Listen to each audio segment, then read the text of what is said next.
ನಿನ್ನೆ ಕೇಂದ್ರ ಸಚಿವ ಅಮಿತ್ ಶಾ ಅವರನ್ನ ದೇವೇಗೌಡರು ಭೇಟಿಯಾದ ವಿಚಾರಕ್ಕೆ ಇಬ್ಬರು ನಾಯಕರ ಭೇಟಿ ಬಗ್ಗೆ ಡಿಕೆ ಶಿವಕುಮಾರ್ ವ್ಯಂಗ್ಯವಾಡಿದ್ದಾರೆ. ಸಿಎಂ ಡಿಸಿಎಂ ಒಳಕ್ಕೆ ಹಾಕಬೇಕಲ್ವಾ, ಅಂದ್ರೆ ಜೈಲಿಗೆ ಕಳಿಸ್ಬೇಕಲ್ವಾ, ಹಾಗಾಗಿ ದೊಡ್ಡ ಪ್ರಯತ್ನ ನಡೀತಾ ಇದೆ, ನಾನು ಎಲ್ಲದಕ್ಕೂ ಕೂಡ ಸಿದ್ಧ ಅಂತ ಡಿಕೆ ಶಿವಕುಮಾರ್ ನಿನ್ನಿನ ದೇವೇಗೌಡರು ಹಾಗೆ ಅಮಿತ್ ಶಾ ಅವರ ಭೇಟಿ ಬಗ್ಗೆ ವ್ಯಂಗ್ಯವಾಡಿದ್ದಾರೆ.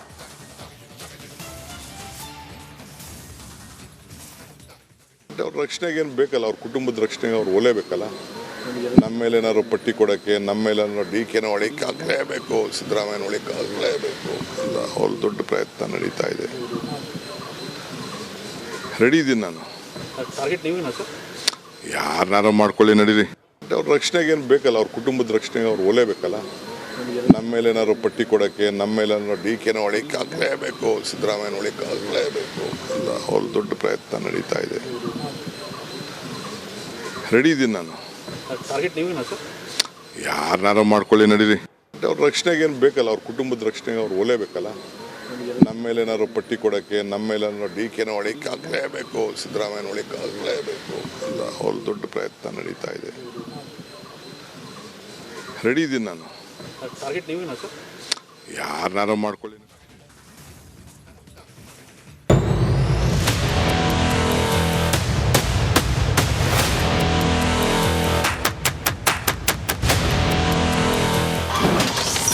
ಆರ್ಟಿಕಲ್ 370 ಈಗ ವಕ್ಫ್ ಬೋರ್ಡ್ ಸರದಿ. ವಕ್ಫ್ ಬೋರ್ಡ್ ವಿಶೇಷ ಸ್ಥಾನಮಾನ ರದ್ದತಿಗೆ ಮುಂದಾದ ಕೇಂದ್ರ.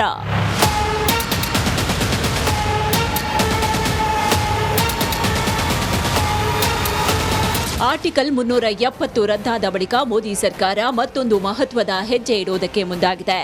ನಾನು ಆಡಿದ್ದೆ ಆಟ, ಮಾಡಿದ್ದೆ ರೂಲ್ಸ್ ಅಂತ ಬೀಗ್ತಾ ಇದ್ದ ವಕ್ಫ್ ಬೋರ್ಡ್ಗೆ ಬ್ರೇಕ್ ಹಾಕುವುದಕ್ಕೆ ಹೊರಟಿದೆ. ಇಡೀ ಹಳ್ಳಿಯನ್ನೇ ನುಂಗಿದ ವಕ್ಫ್ ಬೋರ್ಡ್. ತಮಿಳುನಾಡಿನ ಮುಸ್ಲಿಂ ವಕ್ಫ್ ಬೋರ್ಡ್ ವಿರುದ್ಧ ಗಂಭೀರ ಆರೋಪ ಇದೆ. ಅದು ಏನಪ್ಪಾ ಅಂದ್ರೆ 1500 ವರ್ಷಗಳ ಇತಿಹಾಸ ಇರುವ ದೇವಾಲಯಕ್ಕೆ ಸೇರಿದ 400 ಎಕರೆ ಜಾಗ ಆಯಿತು. ಇದರ ಜೊತೆಗೆ 100ಕ್ಕೂ ಹೆಚ್ಚು ಹಿಂದೂ ಕುಟುಂಬಗಳ ಆಸ್ತಿ ಮನೆಯನ್ನ ಸದ್ದಿಲ್ದೆ ವಕ್ಫ್ ಬೋರ್ಡ್ ಗುಳು ಮಾಡಿದ್ಯಂತೆ. ಇದರಿಂದ ಸಂಪೂರ್ಣ ತಿರುಚೆಂಡುರೈ ಗ್ರಾಮವೇ ವಕ್ಫ್ ಬೋರ್ಡ್ಗೆ ಸೇರಿದ್ದು ಎಂಬ ಕರಾಳ ಸತ್ಯ ಬಹಿರಂಗಗೊಂಡಿತ್ತು. ಇನ್ನು ಇಂಥದ್ದೇ ಹಲವು ಪ್ರಕರಣಗಳು ದೇಶದಲ್ಲಿ ಈ ಹಿಂದೆಯೂ ನಡೆದಿದೆ. ವಕ್ಫ್ ಬೋರ್ಡ್ ಅನ್ಯರ ಆಸ್ತಿ ಮೇಲೆ ಹಕ್ಕು ಮಂಡನೆ ಮಾಡಿದ ಪ್ರಕರಣಗಳ ಮೇಲೆ ಬೆಳಕು ಚೆಲ್ಲೋದಾದ್ರೆ, ವಕ್ಫ್ ಬೋರ್ಡ್ನಿಂದ ಭೂ ಕಬಳಿಕೆ. November 2021 Surat, Gujarat municipal corporation office ಮೇಲೆ ಹಕ್ಕು ಮಂಡನೆ. ವಕ್ಫ್ ಬೋರ್ಡ್ನಿಂದ ಭೂ ಕಬಳಿಕೆ.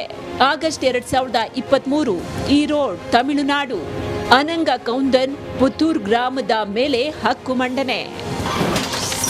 ಜನವರಿ 2023 ರಾಣಿಪೇಟ್, ತಮಿಳುನಾಡು 50 ಎಕರೆಗೂ ಹೆಚ್ಚಿನ ಕೃಷಿ ಭೂಮಿ ಮೇಲೆ ಹಕ್ಕು ಮಂಡನೆ. ಆರ್ಕಾಟ್ನ ವೇವ್ಪುರ ಭೂಮಿ ಮಾಲೀಕನಿಗೆ ನೋಟಿಸ್.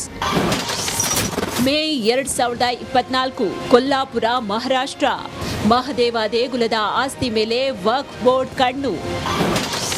ವಾಡನಗೆ ಗ್ರಾಮದ ಭೂಮಿಗೆ ವಕ್ಫ್ ಬೋರ್ಡ್ ಹಕ್ಕು ಮಂಡನೆ. ಇನ್ನು ವಕ್ಫ್ ಬೋರ್ಡ್ ಅಂತ ಅಂದ್ರೆ ಏನು, ಇಸ್ಲಾಂ ಏನ್ ಹೇಳುತ್ತೆ ಅಂತ ನೋಡೋದಾದ್ರೆ, ಇಸ್ಲಾಂ ಪ್ರಕಾರ ವಕ್ಫ್ ಆಸ್ತಿ ಅಂದ್ರೆ ದೇವರಿಗೆ ಸೇರಿದ ಆಸ್ತಿ, ಧಾರ್ಮಿಕ, ಶೈಕ್ಷಣಿಕ, ದಾನದ ಉದ್ದೇಶಕ್ಕೆ ನೀಡಿದ ಆಸ್ತಿ. ರಾಜ್ಯ ವಕ್ಫ್ ಬೋರ್ಡ್ಗಳಿಂದ ಈ ಆಸ್ತಿ ನಿರ್ವಹಣೆ ಮಾಡಲಾಗುತ್ತೆ. ವಕ್ಫ್ ಬೋರ್ಡ್ಗಳಿಗೆ ಭೂ ಸ್ವಾಧೀನ ವರ್ಗಾಯಿಸುವ ಅಧಿಕಾರ ಇರುತ್ತೆ. ವಕ್ಫ್ ಆಸ್ತಿ ಮೂಲಕ ಮುಸ್ಲಿಮರ ಸಮಾಜ ಸೇವೆಗೆ ಇದನ್ನ ಬಳಸಬೇಕು. ಭಾರತದಲ್ಲಿ ವಕ್ಫ್ ಬೋರ್ಡ್ ಬಳಿ ಇರುವ ಒಟ್ಟು ಆಸ್ತಿಯ ಮೌಲ್ಯವನ್ನ ಕೇಳಿದ್ರೆ ನೀವು ಬೆಚ್ಚಿ ಬೀಳ್ತೀರಾ.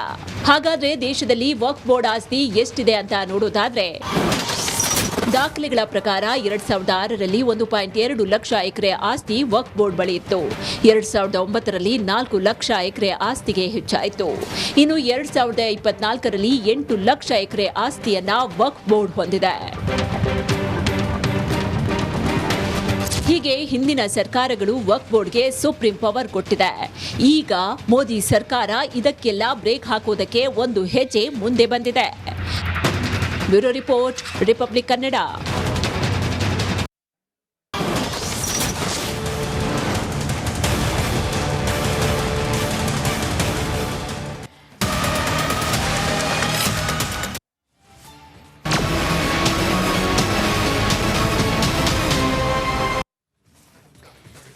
ಇವತ್ತು ರಾಜ್ಯಕ್ಕೆ ಆಗಮಿಸಿದ್ದಾರೆ ಪವನ್ ಕಲ್ಯಾಣ್ ಅವರು. ಪವನ್ ಕಲ್ಯಾಣ್ ಅವರನ್ನ ನೋಡೋಕೆ ಅಭಿಮಾನಿಗಳ ದಂಡೆ ಆಗಮಿಸಿದೆ. ವಿಧಾನಸೌಧದ ಬಳಿಯಲ್ಲಿ ಅಭಿಮಾನಿಗಳ ನೂಕುನುಗ್ಗಲು. ಅಭಿಮಾನಿಗಳ ಆಗಮನದಿಂದ ಕಿಟಕಿ ಗಾಜು ಪುಡಿ ಪುಡಿ ಆಗಿ ಹೋಗಿದೆ. ಕ್ಯಾಬಿನೆಟ್ ಹಾಲ್ ಬಳಿಯ ಕಿಟಕಿ ಗಾಜು ಪುಡಿ ಪುಡಿ ಆಗಿದೆ. ಅಭಿಮಾನಿಗಳನ್ನ ನಿಯಂತ್ರಿಸೋಕೆ ಪೊಲೀಸರು ಹರಸಾಹಸ ಪಟ್ಟಿದ್ದಾರೆ.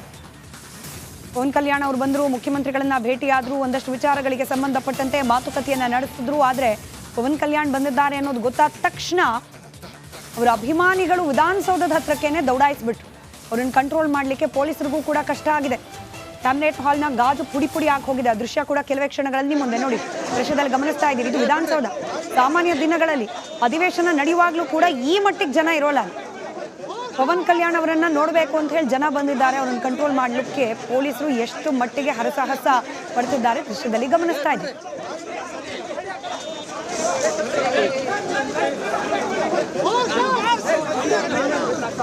ಬಿಡ್ರಿ ಬಿಡ್ರಿ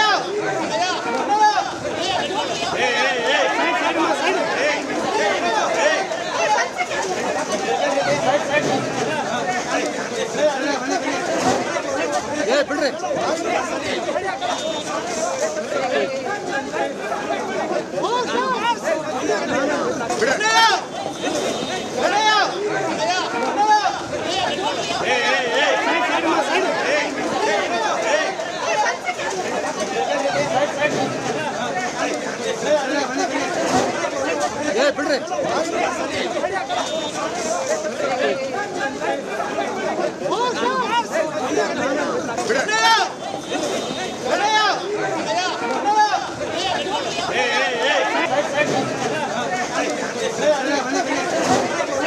ಬಿಡ್ರಿ ಬಿಡ್ರಿ